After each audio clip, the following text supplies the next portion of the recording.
Hi, it's Miss Dolores from Baldwin Borough Public Library.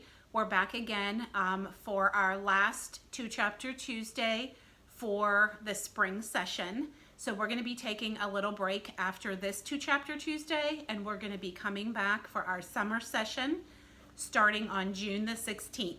So how we're going to work it then is I'm going to do a different book each week. I'm going to read the first two chapters, then hopefully you will want to get the book and read the rest of the book on your own.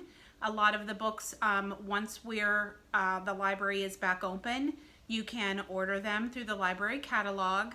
A lot of the books are available for download on Hoopla and also for download on our Overdrive or Libby app that you can get right on your phone or your device. So today's book is going to be the second book in the Magic on the Map series. So we read the first one 2 weeks ago, a little bit of the first one, and it's about twins, Molly and Finn, and about a camper that mysteriously appears in their driveway and takes them on an adventure. So this time it's going to take them to a different state. So the last book they went to Colorado, and this book they're going to go to New York. So this is the cover of Magic on the Map, and the book 2 is called The Show Must Go On. If you've ever been to New York, there's a lot of Broadway plays that are put on and Broadway shows. So it's really, New York is very famous for that. The beginning of this book kind of goes over a little bit of what happened in the first book. So we'll get started. Magic on the Map. Chapter 1 is called Welcome Back. It was late at night on the second day of summer vacation, and Molly Parker couldn't sleep. The good thing about not being able to sleep on summer vacation is there's nothing you need to wake up for in the morning. But the bad thing is it gets really boring when you're lying there with the lights turned out. All right, here she is. She's unable to sleep.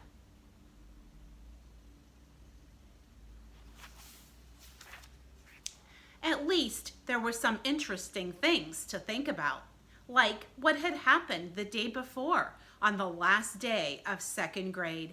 Molly and her twin brother Finn had come home from school to find a camper in their driveway.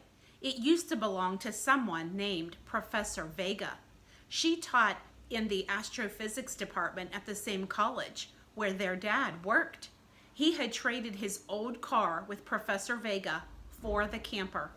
It looked like a regular camper on the outside.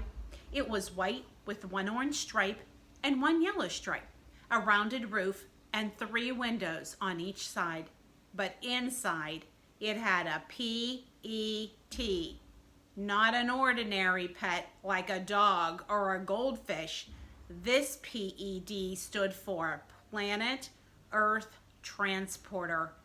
PET used the information superhighway to travel anywhere in the world within a matter of seconds. Last night, they went to Colorado. Molly and Finn spent the whole day there, riding horses, saving a cow, and learning to square dance. But when they returned home, it was only the morning. Their parents were just waking up. They didn't even know the twins had been gone. Molly wondered if PET would take her and Finn away again tonight. Anything was possible. Where would they go? And how did the magic work? There was only one way to find out. Molly slipped out of bed and put on her fuzzy bunny slippers. She tiptoed so as not to disturb her parents and wandered outside to the driveway. The camper door was unlocked and opened without a squeak. "Took you long enough," Finn said. He jumped up and tossed his pocket-sized baseball video game onto the couch. "Are you ready?" "Hang on, I want to check something," Molly said. She walked to the bulletin board in the back of the camper, where a map of the world was pinned up, with 2 push pins stuck into it.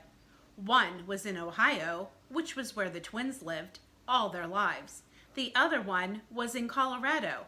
Molly touched the Colorado pin and felt a spark at the tip of her finger. "Whoa," she said. "Let's go," Finn said. Molly raced with her brother to the 2 big leather seats at the front of the camper. Finn sat down in the driver's seat just like he had the night before. Molly took the passenger seat. All right, here's her brother.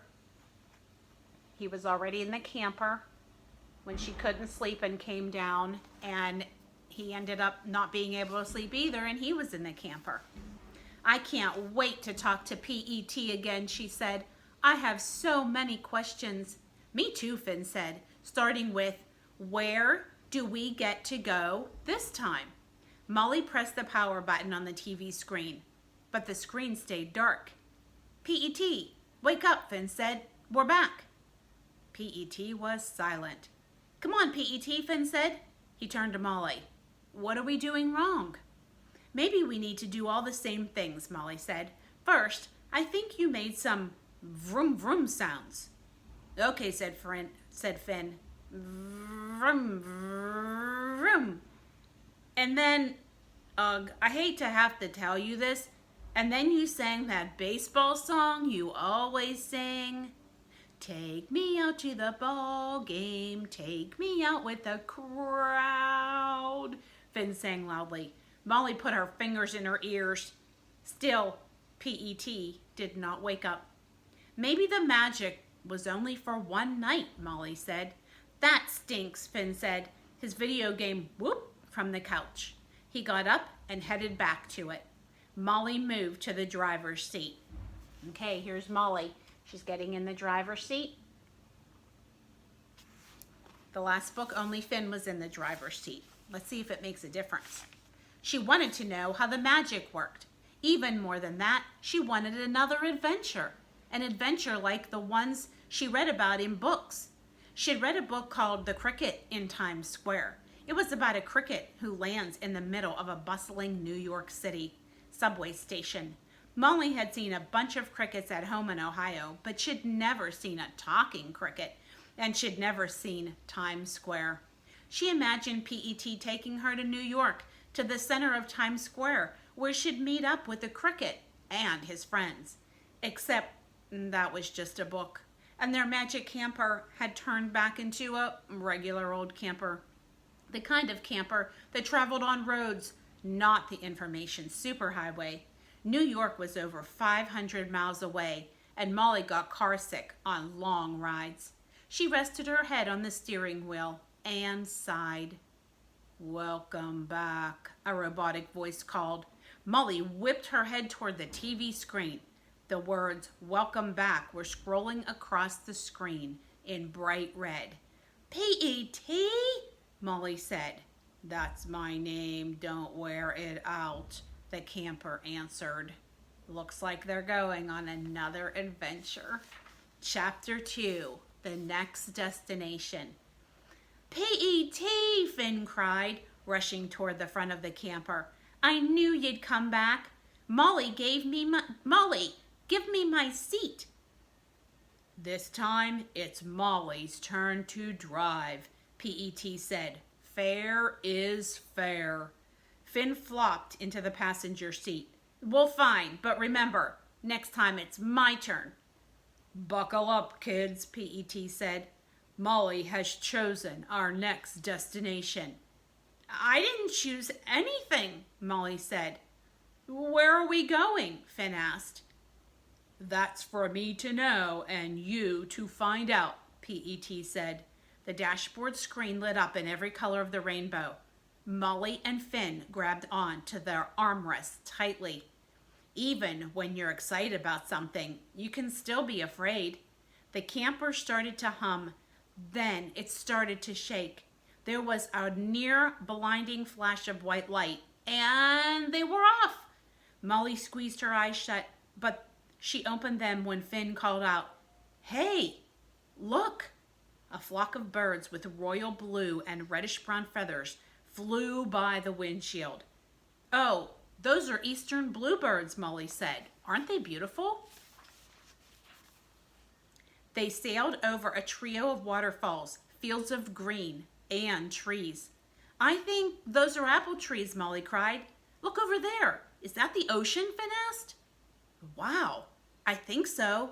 Cool. But pretty soon, the ocean wasn't in sight anymore, and all they saw were buildings, and more buildings, and even more buildings. And then the camper landed with a jolt.